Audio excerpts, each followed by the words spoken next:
Hello there, this is Oral Ofori of the African Dream. We're here with Dela Botri, the renowned Ghanaian flutist, and we're going to chat with him. But before we begin, Dela, tell us about the place where we're at now. We are at the Du Bois Memorial Center, and it's a place located close to the American Embassy. Right. Runabout Cantonment, precise, and Du Bois Center is a place where Du Bois himself passed away, and this is one of his library. Right. We are in now. Right. And a lot of history out here. Yeah, a lot of history around so here. viewers, if you're watching, you can see a close-up shot of W.E.B. Du Bois, a picture of him from Memphis, Tennessee, and that tells you an idea of who we're talking about. Look him up, he's a great Pan-Africanist, and our brother here also is another great Pan-Africanist. Thank you. He sells the Pan-Africanism yes, through music. Through music, and yes. He is a flutist. Yes. Tell us, who is a flutist? Dela Botri is a flutist. Started way back 1979 when I was 10 years. I was inspired by one flute player, Nanakusi Anson. He's a Ghanaian, but I went to him to teach me, and right. He said I have to pay a certain amount, but I was not able to raise that money. So finally I have to try by myself. So you so self-taught? Slowly, self-taught. But I don't call it self-taught. Right. I always give the credit to the Holy Spirit, because nice. I fear God, and I know God is the creator of the world, so I have to mention God first in my life. How long have you been playing the flute? For 39 years. 39 years. I grew up with the instrument. Interesting. Yes. Besides the person you just mentioned as your inspirer, yeah, what else or who else has been an inspiration for you? Nana Danso Abiam, may his soul rest in perfect peace. He taught me how to read music and write music from the Pan-African Orchestra. We are the pioneers of the group way back in 1990. Okay. I was thinking about doing music at Winneba. Right. That was my goal. But the thing is that I was thinking about it and wondering how I should get access to go to the university, whether I should get a scholarship and get there or whatever it is. But I did not get that opportunity until 1989.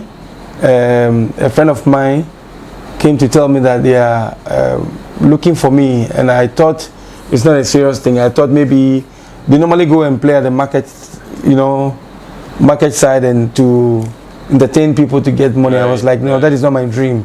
I can do that, but it's not that they are not important, no, but I have a goal and I have a dream. So that is not what I wanted to do. So what was your dream? My dream was to move on with my music career, to learn how to read music and write music professionally from the amateur level. I have to reach a stage where I can call myself a musician. I don't want to call myself a construction worker. I used to be a construction worker. Right. But I know that you cannot do construction when you are 80 years. But music, when you are 80 years, you can still perform music. Nice. That is my main reason why. So employed me in the Pan-African Orchestra. So I took the music challenge as a serious thing. And I stopped making friends. Actually, I have to concentrate on music to learn, because if I engage myself with friends, then that means I'll be going out living what I have to do. Distraction. Exactly. So I wanted to focus and stop friendship a little bit. Right. And after that, I can go to friendship, and that's what I'm enjoying now. And my awesome. friends are with me today in the group. So you talked about friends, yeah. Which brings me to my next question. I know you have a band. Is it a band or a group? Tell us a little bit about Hewale Sounds. What Hewale Sounds is actually the beginning. What I normally call the group is instrumental ensemble, and they are instruments from various ethnic city of this country. Right. From the Ashanti region, we have the Sepura from there. We have the Zalo from Gile from the northern part, right? The upper east, from the northern part of Ghana, and also the Gonje from Tamale, northern region, and also the Kwanago drum from Accra. And the idea is to use this as a horn, and to use the block instrument, which is the xylophone, as the keyboard, and use the gome as a rhythmic, section to create any rhythmic patterns that you want to create. If you want to play a high life, if you want to play hip hop, if you want to play funky music, anything you want to play is a matter of rhythmic patterns. So why don't you try it? And that's what I did, and everything started like that. And I went to approach Professor Nketia, who is my mentor already years back. So I was just talking to him about this, that I needed support. right. to form the group. So Prof asked me a couple of times to see him. He's been a busy person, so I saw him in 1995 and he asked me to come and do audition, and I did that. Then I've been coming again, chasing him until 1996 on the 28th of June. I remember very well because that's a happy day in my life. Right. So we did audition concert, and after the audition concert, Professor Nketia said now he's going to employ the whole group at the University of Ghana. So he did a lot in my career and our career as well as Hewale sounds. So this is how we started. We normally use purely authentic African Ghanaian instrument to play traditional, contemporary extension, what we define as a new traditional music. Is that your genre then? Yes. Oh. I still have it. Right. I still have it. We do that, and we move a little bit with more of applying more of the Western instruments, but still in African It's interesting rhythm. you say that, applying more of the Western instrument. Yes. So I listened to something, it's got a little bit of jazz and a funky flute to it, and it was you and Nathan Price. Yes. I'm going to play it for our audience and have them get a feel of what I'm talking about. So audience, if you're excited to hear about Nathan Price and Dela Botri, the flutist, just listen to this and we'll get back to you.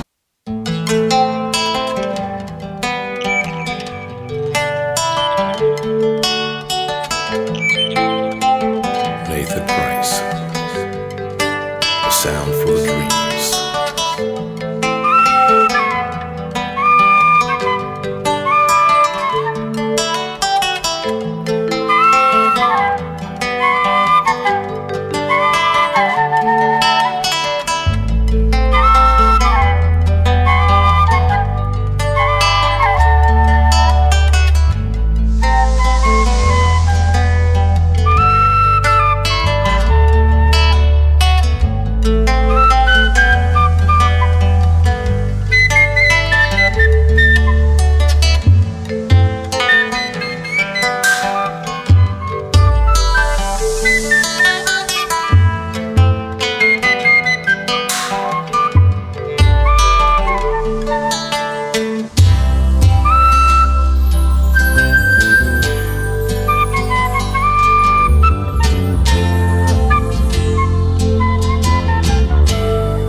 Welcome back. Thank you for enjoying that smooth jazz, compilation, courtesy of Nathan Price and Dela Botri. Now, that was titled Good Night. Yeah. Tell us the style of the flute you were playing on that on that track. What inspired it? It's the music that inspired. And well, this is a very simple instrument you can find everywhere in the corner for 10 CDs. Right. Now I think it's around 20 CDs. But the thing is that there are a lot of people who play the instrument, but you have to develop a passion, more passion for the instrument. You need to have that, and you have to develop your skills. You know, and way back, that's why I always give the credit to Nana Danso Abiam. Ephraim Mamu was the one who brought it up, and Nana Danso Abiam discovered the chromatics of the instrument, and I continued with the playing. Right. Demonstrated how it works from the traditional and the classical area, and also the jazz and the blues, you know, and the high life and the funky and everything. So that is how the whole thing came, because you have a style. Right. If you hear a music, you don't need to ask the key, what key are you playing? Because if you develop your ears, you understand and feel the music directly from your connecting to your heart. Right. Yes. So tell us some of the places you've been able to go to through the power of the flute. Some of the countries you visited. I can't mention countries. Anyway, from the sub-Saharan of Africa, I have been almost 8 or 10. Right. Togo, Benin, Nigeria, Burkina Faso, Guinea Conakry, Senegal, Mauritania, Egypt. That's interesting. Algeria. Africa. Yes. Tell us about some of your exciting, you know, audiences that you've performed for. Well, I perform for all ages. We perform for all ages. In Ghana, we perform for a big stage, National Theatre. Last year, we performed with one of the Grammy Award winner, Joss Stone. And festivals around. We perform in Jazz Awaga. We perform in the United States also some years back, in Norway. Right.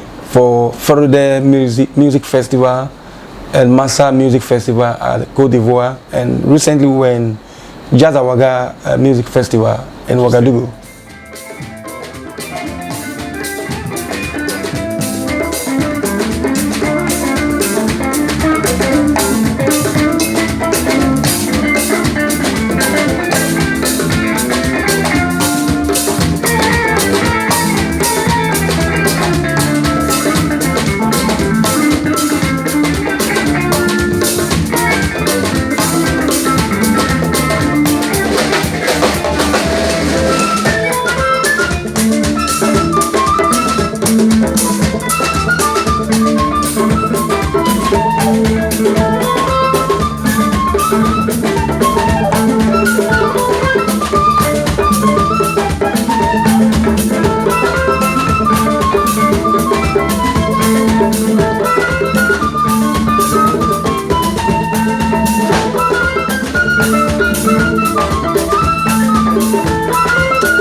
I have a personal album, solo album. Right. Not, I don't call it so. I call it project album. Project album. Project album, Right. because if I have an idea of something that I want to do, for instance, I am doing more projects that is, the group is not playing yet, but I'm creating the works Right. for more of the Pan-African, sound. Then later on we transfer on the guitar and the other instrument. I cannot count the album. Then I have uncountable songs. Interesting. Ready to waiting to come out of the flute, huh?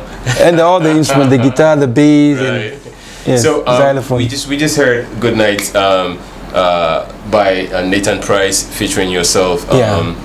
Is there something that you want to tell viewers as far as your next project is concerned? Because that was just a teaser, by the way. I know the CD is a very great CD.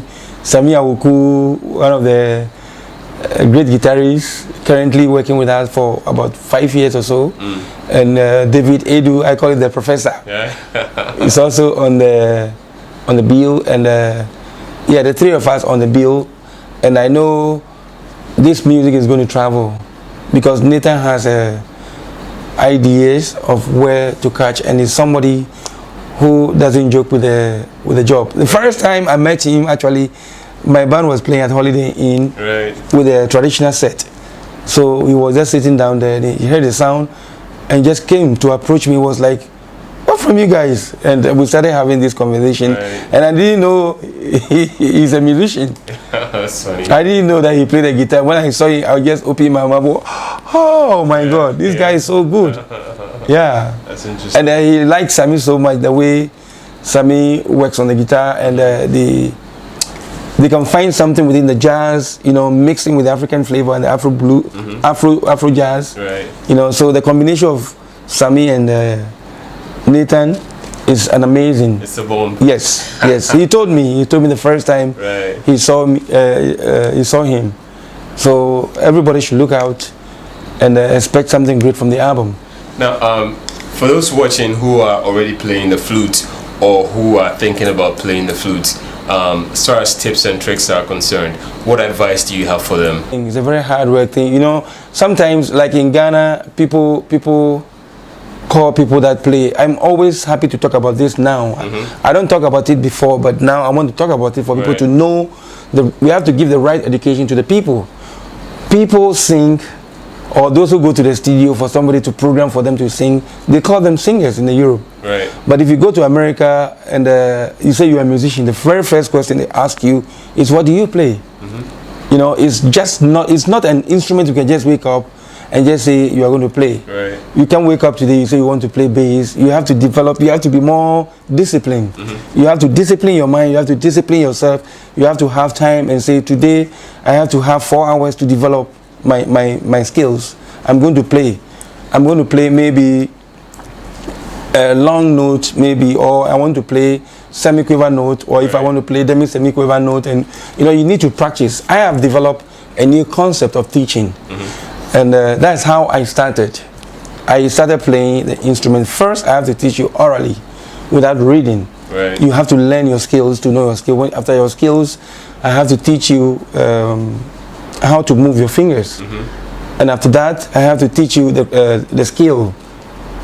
I'm talking about the chromatic scale. Maybe you are playing from scale to scale, from D to F or whatever it is, and after that you have to learn how to train your ear from the how do you call it, improvisation. After you learn that method, you have to come and listen. You're not going to play with the band yet. You're going to play with the radio. Define the key by yourself to know. So this is the training where you have to go through. It's not an easy thing. If you don't love it, you cannot do it. You keep saying it's not an easy thing. From your own personal experience, what was the hardest thing for you to catch, and how did you catch it? The hardest thing was when I was 10, 1979. I can only play in C major, nothing else. Those days when we are playing with other instrumentalists, like the other musicians, I have to correct myself. And they shift the key, let's say from key of C to G. Then I have a problem. I say, I wish I had a G flute, but I never knew that everything was just packed in the same thing. Right under your nose. Yes, but I don't know. Yes, but it's a very hard thing to do, but at the same time, it can be very soft. The softness thing is that if you have music in your heart, if you love music, the passion for it. The passion. Music is not just something we can wake up and say you are going to do music. You can't do music and be a librarian. You can be a music. You can do music, be a construction worker. You can be you can play music by being a taxi driver. So you cannot. You need to fully. You need to focus if you want to move ahead with your musical career. Right. Then you have to focus. That's why I stopped the construction work from 89. I said no. This time I'm going to focus into music straight. Right. Nothing else. That's interesting. So you've mastered it. I wouldn't say it's easy for you, but heck, I can't even dream of playing that thing in your head. No. But yeah, just gonna put you on the spot. You know Bob Marley, right? Yes. What's your favorite Bob Marley song? One Love. Play One Love.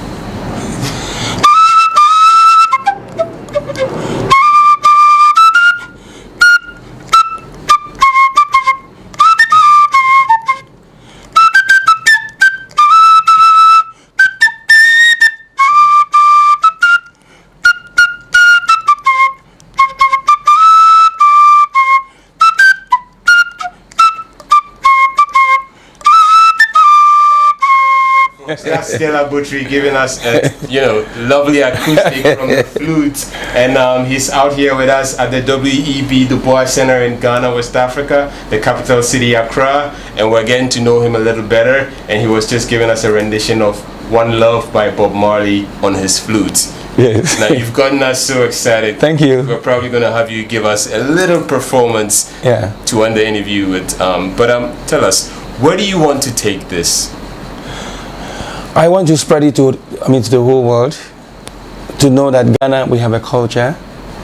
We are preserving, developing, and promoting what belongs to us as heritage. For instance, you are talking about reggae now, but Bob Marley, everybody knows he's coming from Jamaica.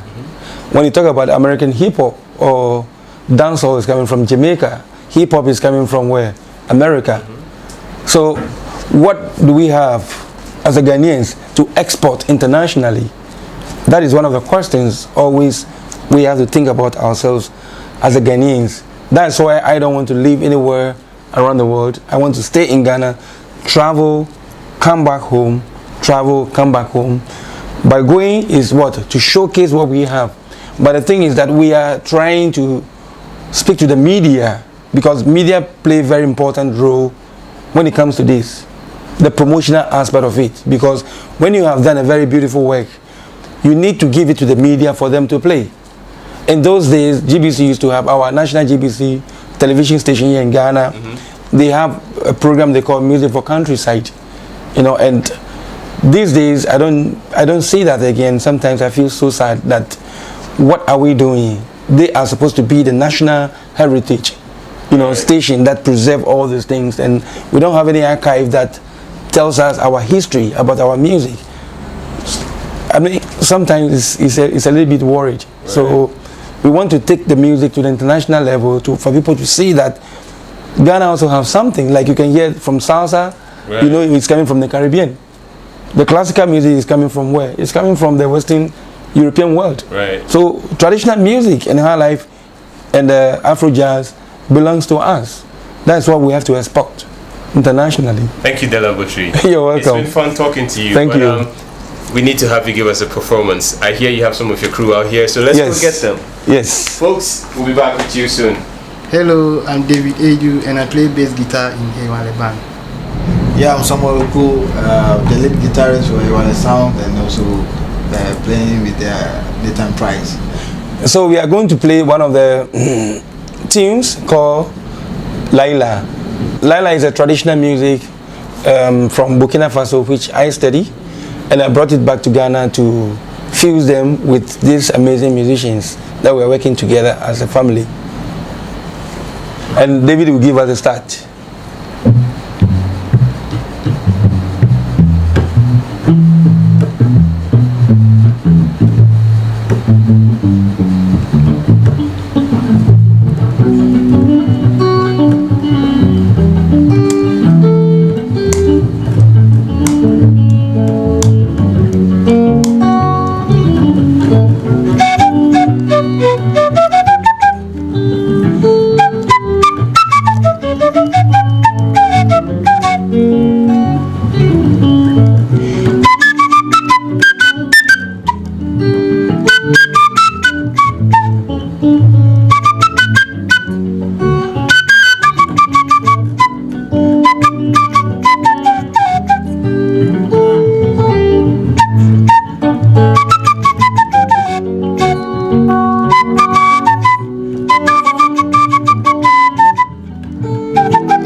That was awesome. Thanks, That man. was awesome. Thanks for sharing that with us. Yeah. You were great on the guitar, man.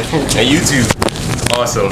Folks, this is Oral Ofori of the African Dream. You've been listening to band members from the Hewale Sounds, and it's been just awesome listening to them play.